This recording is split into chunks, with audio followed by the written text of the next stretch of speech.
Right. So good night. My name is Tomás Henriques, and I am the founder and CEO of Haptics. Haptics is an advanced technology company that is planning to offer the next generation of game controllers and interfaces for the video game industry, for virtual reality, and also for the medical field.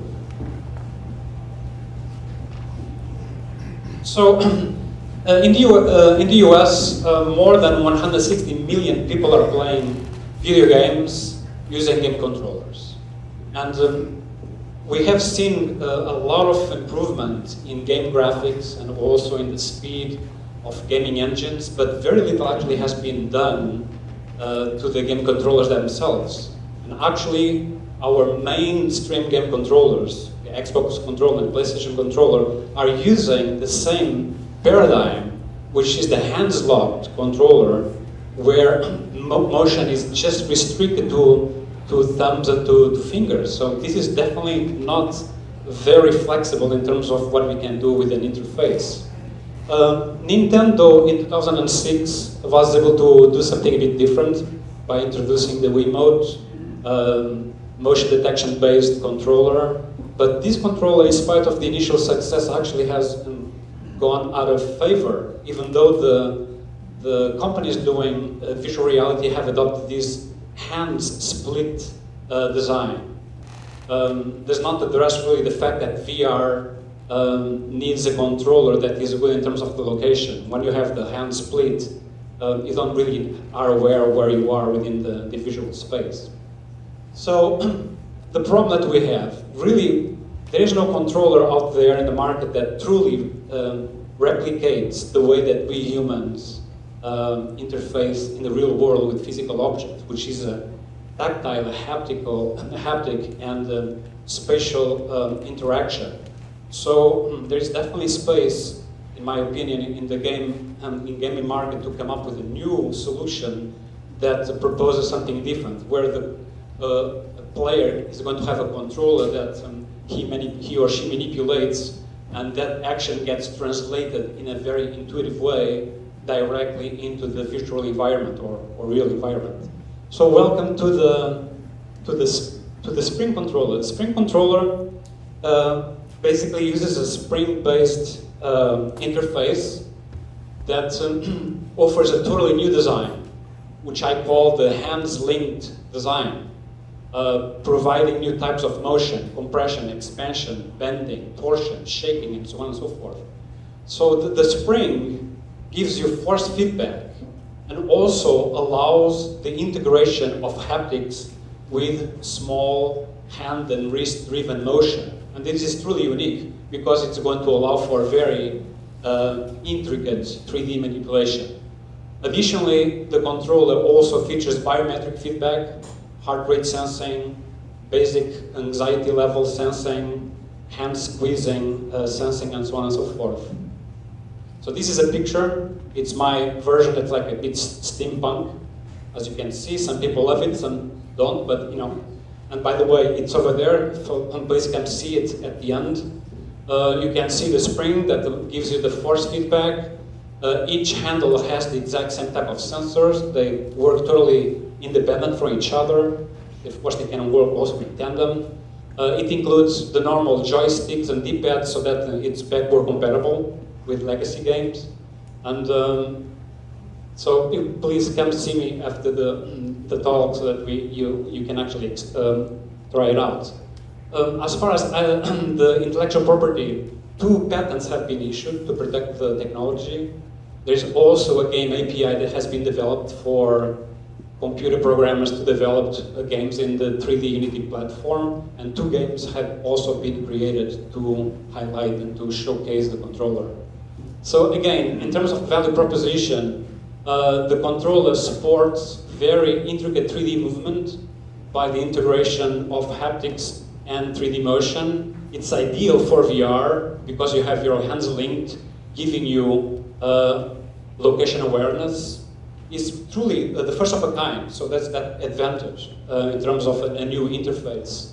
Having biometric sensors will allow people to actually create intelligent games that can react to how the gamer is feeling. For the healthcare field, because the spring controller can capture and track a lot of sensor data, doctors can track a lot of things and can be used to see how a patient is evolving. Okay, so in terms of the competitors, I'm going to be facing the big boys, you know, the Xbox and the other controllers, the PlayStation controllers, but truly what I think it's an advantage is the fact that the controller is truly unique and offers new types of interactivity that is not found in other controllers. The technology to market, so basically I'm going to be targeting the gaming market, the virtual reality marketing, and job training and simulation through the Spring controller. Later on, we'll be adding the Spring PT controller for the fields of healthcare, physical therapy, and cognitive therapy. These are our very first goals for 2018. Iron out the hardware and software, create one more game, secure manufacturers, raise capital, and try our first production run at the end of 2018. That's our business model. We will be working closely with game developers and the manufacturer of the controller, and we'll be selling it through the normal sales channels, including our own online sales, and our target market to be the PC gamers.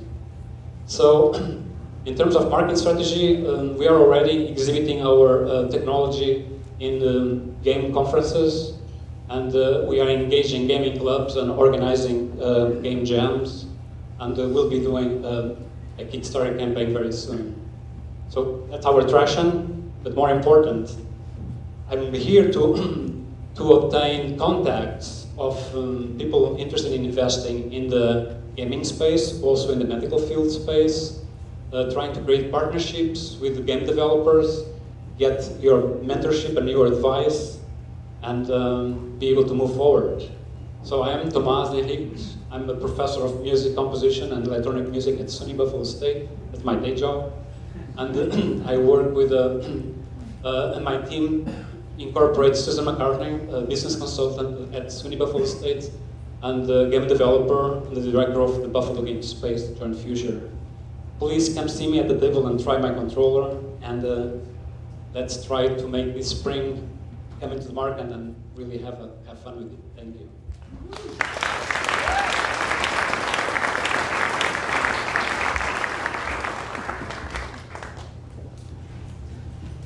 On your grid there of what you're capable of compared to your competitors, you showed that you don't have the touch screen capability.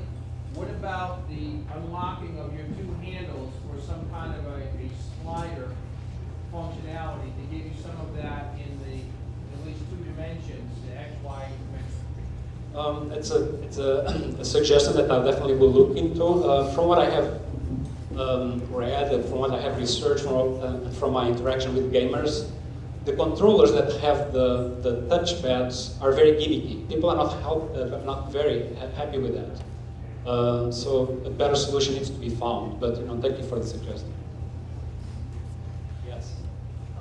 Does the spring ever jet out by itself, or is the person using the controller always in control? Okay, so the gentleman is asking me if the spring can be removed and put back in.